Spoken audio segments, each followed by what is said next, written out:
আমরা যেমনভাবে ভগবানকে চিন্তা করি তিনি তেমনভাবে দেখা দেন।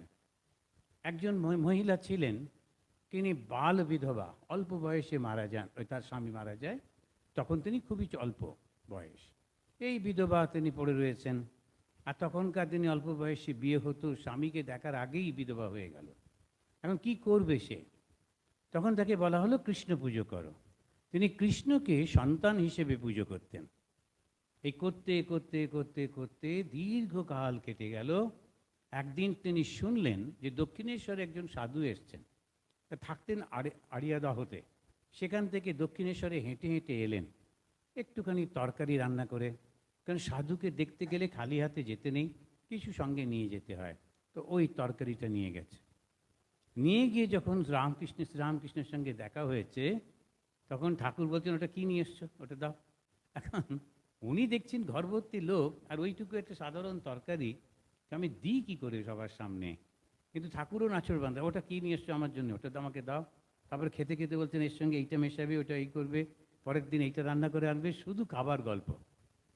তো ফিরতে ফিরতে মহিলা গজগজ করছেন, কি সাধুরে বাবা, শুধু খাবার গল্প করলো, একটু ঠাকুরের গল্প ভগবানের কথা হলো না।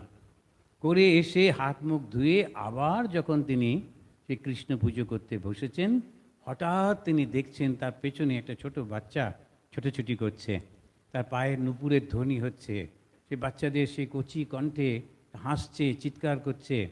উনিও উঠে দাঁড়িয়ে ভুলেই গেলেন এই বাচ্চাটা এলো কোত্থেকে। দেখছেন সেই ছোট্ট কৃষ্ণ ছোটাছুটি করছে, আবার কৃষ্ণের জন্যে তৈরি করা নাড়ু সেটা আবার হাত দিয়ে খেয়ে নিয়েছে।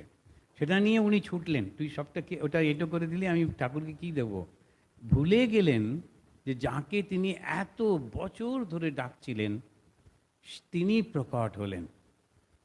এবার পরের দিন ওই কৃষ্ণকে, ছোট্ট শিশু, সে ঘুমোচ্ছে, তাকে কোলে নিয়ে হাঁটতে হাঁটতে ঠাকুরের কাছে যাচ্ছেন দক্ষিণেশ্বরে। ঠাকুর বসে আছেন, এই কৃষ্ণকে নিয়ে তিনি যখন, লোকেরা ভাবছে বুড়িমা কি পাগল হলো, সে আঁচলটা মাটিতে লুটোচ্ছে, কিন্তু বুড়িমা ভীষণ খুশি, সে ছোট বাচ্চাকে কাঁধে নিয়ে চলেছেন। গিয়ে যেই দরজায় পৌঁছেছেন অমনি জেগে গিয়ে ছোট্ট কৃষ্ণ মাটিতে নেমে ছুটে গিয়ে ঠাকুরের গায়ের সঙ্গে মিলিয়ে গেলেন। সেই দিন থেকে তিনি ঠাকুরকে গোপাল হিসেবে ডাকতেন, আর ওনার নাম হলো গোপালের মা। এই অঘোরমণি দেবী পরে গোপালের মা হলেন, অর্থাৎ ঠাকুরের মা। এখন এইভাবেতেই সমস্ত। তাহলে আমরা কি দেখলাম? ভগবানকে আমি যেভাবে চাইব তিনি সেভাবে আসবেন। যখন আমি শিশু গোপাল চাইছি তিনি শিশু হয়ে আসছেন, যখন আমি বন্ধু